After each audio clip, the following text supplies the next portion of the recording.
नमस्कार, आप देख रहे हैं न्यूज 18 इंडिया। आपके साथ मैं हूं रवि ठाकुर। उत्तर प्रदेश में पहले चरण के लिए हो रहे चुनाव प्रचार में बीजेपी ने पूरी ताकत झोंक दी है। गृह मंत्री अमित शाह, जेपी नड्डा, यूपी के सीएम योगी आदित्यनाथ और केंद्रीय मंत्री स्मृति ईरानी एक साथ चुनाव प्रचार की कमान संभाले हुए हैं। ये सभी बड़े नेता आज भी पश्चिमी यूपी के अलग अलग इलाकों में जाकर लोगों से मिलेंगे और पार्टी के लिए वोट मांगेंगे। अमित शाह मुजफ्फरनगर और सहारनपुर के देवन में प्रचार करेंगे, तो सीएम योगी बागपत और गाजियाबाद के मुरादनगर में मतदाताओं से संवाद करते हुए नजर आएंगे। वहीं बीजेपी अध्यक्ष जेपी नड्डा बरेली, इटावा और औरैया में चुनाव प्रचार करेंगे। उधर केंद्रीय मंत्री स्मृति ईरानी मेरठ में घर घर जाकर चुनाव प्रचार करेंगी। इन तस्वीरों को देखकर आप अंदाजा लगा सकते हैं किस तरह से बीजेपी के तमाम दिग्गज लोगों के द्वार द्वार चुनाव प्रचार कर रहे हैं। गृह मंत्री अमित शाह मुजफ्फरनगर और देवबंद में घर घर जनसंपर्क अभियान कार्यक्रम में हिस्सा लेंगे। इस सरकार के कार्यकाल में गृह मंत्री का यह पहला देवबंद का दौरा होगा। सुबह करीब 11 बजे अमित शाह प्रभावी मतदाता संवाद कार्यक्रम में हिस्सा लेंगे, जिसके बाद वो 12:30 बजे सदर विधानसभा में जनसंपर्क अभियान में शामिल होंगे। दोपहर 2:10 पर वो देवबंद बाजार पहुंचेंगे और जनसंपर्क कार्यक्रम में शामिल होंगे। तो आपको बता दें किस तरह से गृह मंत्री अमित शाह आज मुजफ्फरनगर और देवबंद में जाकर डोर टू डोर कैंपेन में हिस्सा लेंगे। कल अमित शाह उत्तराखंड के रुद्रप्रयाग में थे, वहां पर भी लोगों के घर घर जाकर अमित शाह ने वोट मांगे थे। अब अमित शाह एक बार फिर देश के सबसे बड़े राज्य यूपी में चुनाव प्रचार करते हुए नजर आएंगे और इस बार वो मुजफ्फरनगर और देवबंद में चुनाव प्रचार करते हुए नजर आएंगे।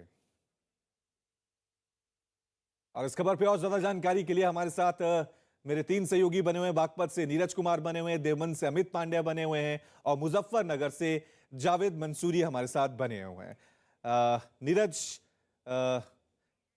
नीरज बने हुए हैं हमारे साथ और जावेद हमारे साथ बने हुए हैं। जावेद, क्योंकि जिस तरह से हम देख रहे हैं तमाम नेता घर घर जाकर चुनाव प्रचार कर रहे हैं और डोर टू डोर कैंपेन में बीजेपी सबसे आगे नजर आ रही है, लेकिन आज सबकी निगाह टिकी हुई है मुजफ्फरनगर पर, क्योंकि यहां पर गृह मंत्री अमित शाह लोगों के घर जाएंगे, जनता से संवाद करेंगे, वोट मांगेंगे। तो कितनी तैयारी बीजेपी की तरफ से इस चुनाव प्रचार को लेकर दिख रही है? देखिए रवि, मुजफ्फरनगर बीजेपी के लिए बहुत महत्वपूर्ण है और खुद अमित शाह यहां पर जनसंपर्क करेंगे। तैयारी मैं आपको दिखा देता हूं। मुजफ्फरनगर के शिव चौक से वो अपना जनसंपर्क शुरू करेंगे। मैं पहले आपको बताऊं, यहां शिव मंदिर है, वो यहां पर जल चढ़ाएंगे और उसके बाद यहां से वो अपना जनसंपर्क शुरू करेंगे। उसकी तैयारियां जरा आप देख लीजिए किस तरह से यहां पर बीजेपी के जो झंडे के रंग है उस कलर के बलून यहां पर लगाए गए हैं। पूरी तैयारियां की गई हैं। यहां पर सिक्योरिटी भी पूरी चाक चौबंद है। बीजेपी समर्थक हमारे साथ मौजूद है। आज खुद अमित शाह आएंगे, यहाँ पर जनसंपर्क करेंगे। क्या उम्मीद लग रही है? पहले तो आपने क्लीन स्वीप किया था, इस बार क्या उम्मीद है आपको? इस बार भी हम क्लीन स्वीप ही करेंगे और 350 प्लस करेंगे। 350 प्लस करेंगे, लेकिन इस बार पश्चिम में गठबंधन हो गया जयंत चौधरी से अखिलेश यादव का, तो उसका कितना असर आप लोग देख रहे हैं? कहा जा रहा है कि वो भी बड़ी चुनौती आप लोगों को देखिए, ये गठबंधन सिर्फ अवसरवादी लोगों का गठबंधन है। मैं आपसे बता देना चाहता हूँ कि जो कि आरएलडी पार्टी है, जाटों की पार्टी कहलाई जाती थी। पूरे पश्चिम उत्तर प्रदेश में इन्होंने 3 जाटों को टिकट दिया है और हमारी भारतीय जनता पार्टी ने कम से कम पहली लिस्ट में अपने 21 जाटों को टिकट दिया है। इतना ये सिर्फ अवसरवादी के अखिलेश। पहले चरण में मुजफ्फरनगर में चुनाव होना है और यहाँ पर जातीय समीकरणों को भी बीजेपी ध्यान रख रही है। खुद अमित शाह जाटो नेताओं से मिल चुके हैं, उसके बाद पश्चिम में और सियासत बढ़ रही है। आप बताइए सर, क्या लग रहा है यहाँ पर मुजफ्फरनगर में? पहले क्लीन स्वीप किया था, इस बार बड़ी चुनौती मिल रही है गठबंधन से? चुनौती कोई बड़ी नहीं है। पूरे मुजफ्फरनगर में जाट भी सब बीजेपी का ही समर्थन कर रहे हैं। मुजफ्फरनगर में कोई चुनौती नहीं है। लेकिन वो जब जाट नेता मिले थे गृह मंत्री अमित शाह से, उन्होंने भी कहा था कि जैन तो अच्छा आदमी है, वो गलत जगह चले गए। उसके बाद जयंत चौधरी ने कहा कि वो पलटने वाले नहीं है। वो जयंत चौधरी की वो अपनी सोच है। अमित शाह जी ने उनको आमंत्रित किया है अपने पास आने के लिए, वे नहीं आए। लेकिन हर गांव में जाटों का एक ही रुझान है कि वो बीजेपी यहाँ बीजेपी समर्थक है, इनका दावा है कि जाट समाज बीजेपी के साथ। ठीक आप है, बताइए, ठीक आप युवा है हैं, जावेद, बीजेपी के लौटेंगे समर्थक आपके हैं पास। अब जरा बात कर लेते हैं बागपत की, क्योंकि प्रदेश के मुख्यमंत्री योगी आदित्यनाथ आज बागपत बड़ौत में चुनाव प्रचार अभियान की कमान संभालेंगे। वो 12:30 बजे बागपत जिला अस्पताल पहुंचेंगे और कोरोना के संबंध में हालात का जायजा लेंगे, जिसके बाद वो बागपत में ही प्रभावी मतदाता संवाद कार्यक्रम में हिस्सा लेंगे और घर घर जाकर लोगों से मुलाकात करेंगे। इसके बाद वो छपरौली में मतदाता संवाद कार्यक्रम में हिस्सा लेंगे। शाम करीब 4 बजे वो मुरादनगर जाएंगे और वहां भी प्रभावी मतदाता संवाद कार्यक्रम में हिस्सा लेंगे।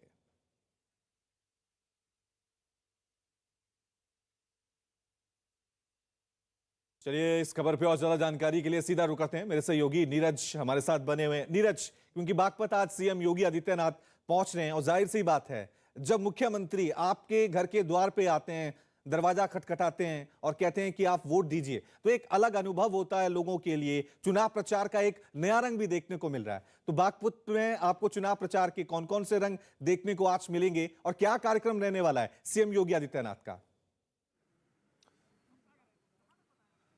रवि, देखिए, पश्चिमी यूपी पे भारतीय जनता पार्टी की बहुत ही खास नजर है और जाट लैंड के तौर पे जाना जाता है बागपत में पहले एक सरकारी कार्यक्रम यानी जिला अस्पताल में कोविड जो की सुविधाएं हैं उसका तो निरीक्षण करेंगे। उसके बाद डोर टू डोर कार्यक्रम है, वो बागपत शहर से अलग अलग इलाके में, छपरौली का जिक्र किया, बड़ौत में भी एक कार्यक्रम का आयोजन होने वाला था, वो स्विफ्ट किया गया, जो हमें अभी थोड़ी देर पहले जानकारी दी गई है, लेकिन छपरौली में होगा। लेकिन सबसे पहले आपको तैयारियां यहाँ दिखाते हैं। थोड़ी देर बाद, अब से करीब 3 से 4 घंटे बाद यहाँ योगी आदित्यनाथ आएंगे और तमाम सुरक्षा व्यवस्था की तैयारियां की गई हैं। बगल में ही जिला अस्पताल है, जहां तमाम कोविड की सुविधाओं के मद्देनजर जो प्रोटोकॉल होते हैं उसका पालन किया गया है। बतौर मुख्यमंत्री पहले तो योगी आदित्यनाथ उसका निरीक्षण करेंगे और फिर जो चुनावी कार्यक्रम है छपरौली में डोर टू डोर कार्यक्रम में हिस्सा लेंगे, लोगों से मुलाकात करेंगे, क्योंकि बार बार ये कहा जा रहा है कि समाजवादी पार्टी और आरएलडी का जो गठबंधन है वो चुनौती देगा भारतीय जनता पार्टी को जाट लैंड में। तो जाट लैंड में गठबंधन से जो चुनौती है उसको तोड़ने की कोशिश आज योगी आदित्यनाथ बागपत में करेंगे और अलग अलग इलाके में मतदाताओं से तो मुलाकात करेंगे, डोर टू डोर यानी हर घर में जाके लोगों से भारतीय जनता पार्टी को वोट देने की अपील करेंगे। ठीक है नीरज, बने रहे आप हमारे साथ। वहीं अपने दर्शकों को बता दें कि बीजेपी के राष्ट्रीय अध्यक्ष जेपी नड्डा आज बरेली, इटावा और औरैया के दौरे पर रहेंगे। वो सुबह 9:40 पर बड़ा बाग हनुमान मंदिर में पूजा करेंगे और उसके बाद वो भोजीपुर विधानसभा में घर घर जाकर जनसंपर्क करेंगे। इसके बाद वो करीब 2:20 पर इटावा क्लब में संगठन कार्यकर्ताओं से बैठक करेंगे। दोपहर 1:25 पर वो प्रभावी मतदाता संवाद कार्यक्रम में हिस्सा लेंगे। इसके बाद जेपी नड्डा इटावा विधानसभा में घर घर संपर्क अभियान में शामिल होंगे। इसके बाद वो औरैया विधानसभा पहुंचेंगे और करीब 3 बजे के बाद वहां प्रभावी मतदाता संवाद कार्यक्रम में शामिल होंगे। वहीं केंद्रीय महिला एवं बाल विकास मंत्री स्मृति ईरानी आज मेरठ में चुनाव प्रचार की कमान संभालेंगी। वो दोपहर 12 बजे लाल कुर्ती मेरठ में प्रभावी मतदाताओं के साथ बैठक करेंगी, जिसके बाद वो रजमन बाजार पहुंचकर घर घर जनसंपर्क करेंगी। 3 बजे वो मंगलम सत्संग मंडप मेरठ में दक्षिण विधानसभा के प्रभावी मतदाताओं के साथ बैठक करेंगी और घर घर जनसंपर्क अभियान में शामिल होंगी।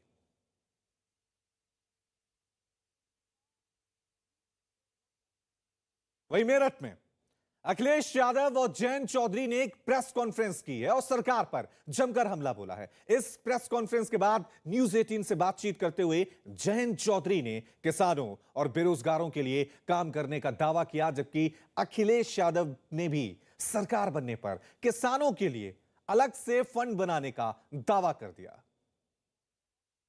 जयंत जी, आप क्या कहेंगे? आज संयुक्त प्रेस वार्ता हो रही है, क्या कहना चाहेंगे?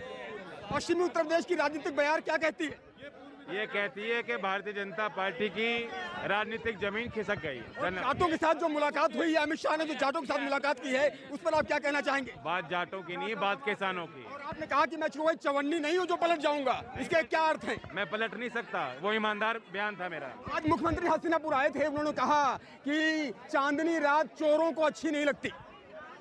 वो तो अनाप शनाप कहते रहते हैं कुछ ना कुछ। क्या क्या आपके मुद्दे हैं, मुख्य मुद्दे जैन जी क्या क्या रहेंगे? किसान, नौजवान और जो विकास होना चाहिए, हमारे यहाँ जो छोटे व्यापारी हैं, जो कुटीर उद्योग, मेरठ में स्पोर्ट्स की इंडस्ट्री है, बड़ा हैंडीक्राफ्ट का काम है, ऐसे उद्योगों को बढ़ाएंगे ताकि रोजगार मिले। हमारे साथ अखिलेश यादव मौजूद। अखिलेश जी क्या कहेंगे, प्रमुख मुद्दे क्या हैं?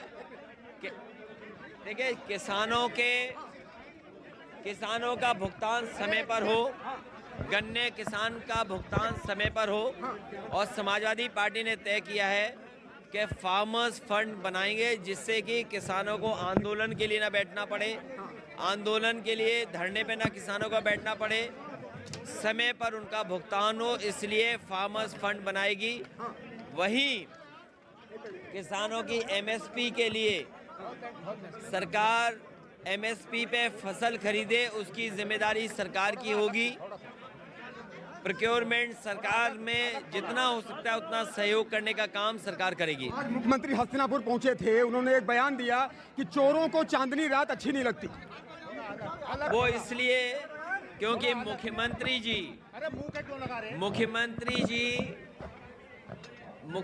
जी जो हमारे हैं, उन्हें अपना काम नहीं बताना है, उपलब्धि नहीं बतानी है। वहीं बीजेपी के राष्ट्रीय अध्यक्ष जेपी नड्डा ने बरेली में समाजवादी पार्टी पर बड़ा हमला बोला। उन्होंने कहा कि विपक्षी दल जेल से भी पर्चा भरवा रहे हैं। जेपी नड्डा ने जेल में बंद लोगों को उम्मीदवार बनाए जाने पर भी सवाल उठाए और समाजवादी पार्टी को घेरने की कोशिश की। आपके ध्यान में है ना कि हमारे विरोधी कुछ लोग पर्चा जेल से भर रहे हैं, देखा है ना? ये दोस्ती हम नहीं तोड़ेंगे, ये दोस्तियां हैं, पुरानी दोस्तियां। समाज क्या मजबूरी है कि आज इन दोनों ने कैंडिडेट बनाया? क्या मजबूरी है?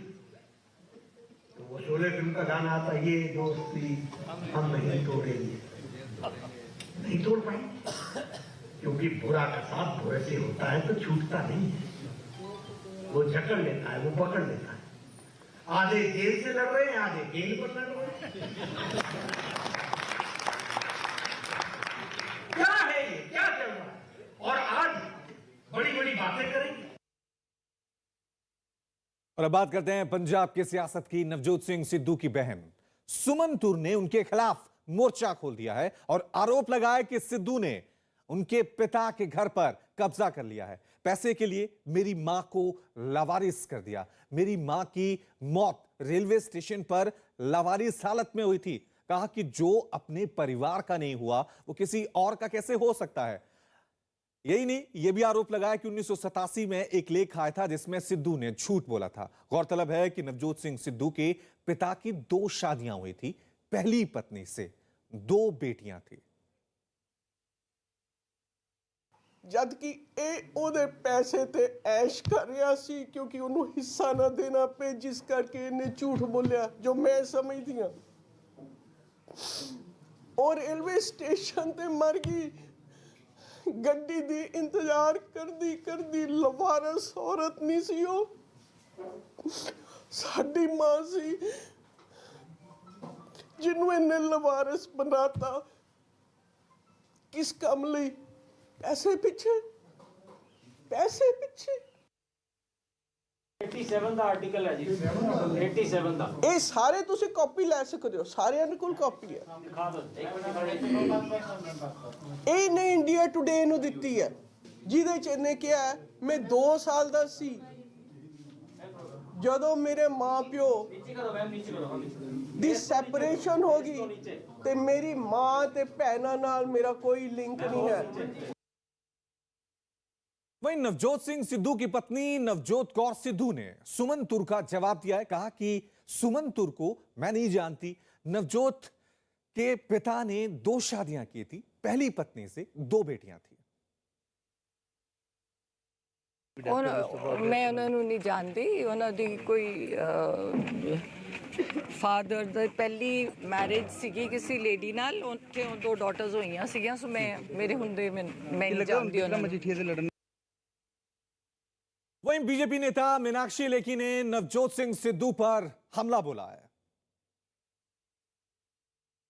कांग्रेस क्या कर रही है क्या नहीं कर रही वो एक अलग विषय है, लेकिन मैं व्यक्तिगत रूप से जब इसको देखती हूँ तो दुख होता है, क्योंकि जो अपनी माँ के नहीं हुए, या पंजाबियों में कहावत है मावा दा तिहादा ते करना ही हुंदा है, तो जिन्हों ने मावा दा तिहादा नहीं किया वो भारत माता दा की करांगे, ऐ सोचने वाली गल है। वहीं केंद्रीय मंत्री गजेंद्र शेखावत ने सिद्धू को निशाने पर लिया। जो व्यक्ति देश का नहीं हुआ, पार्टी का नहीं हुआ, परिवार का, और वो परिवार का भी अगर नहीं हुआ है तो मुझे लगता है इसको कोई आश्चर्य की बात नहीं। और जो अपनी माँ का भी नहीं हुआ तो उसके लिए उससे किसी को अपेक्षा करना, मुझे टिप्पणी नहीं करना चाहिए उनके व्यक्तिगत विषय में, लेकिन मुझे बहुत दुख है। और मैं अमृतसर की जनता और पंजाब की जनता से कहना चाहता हूं कि आपका जमीन अगर आज भी नहीं जागता है तो निश्चित रूप से कहीं न कहीं जो है ये जमीन और आपके वित्त पर प्रश्न चिन्ह खड़ा। नवजोत सिंह सिद्धू के अपनों ने सवाल उठाए तो विरोधी कहां चुप रहने वाले हैं। शिरोमणि अकाली दल नेता बिक्रम सिंह मजीठिया ने कहा कि यह सुनकर बहुत दुख हुआ, जो परिवार का नहीं हुआ वो किसी और का कैसे हो सकता है। माँ तो माँ है, बहन तो बहन है, आपके बुजुर्ग थे, आप ये रिश्ते बड़े पवित्र होते हैं और इन रिश्तों को अगर आप निभाने की अगर आप में वो संस्कार नहीं है तो आप लोगों के रिश्ते कैसे निभाओगे। मॉडल एक है कि भाग, मॉडल ये है कि धोखा, मॉडल है चीट। अब तो हम तो यही कह सकते हैं भाग सिद्धू भाग।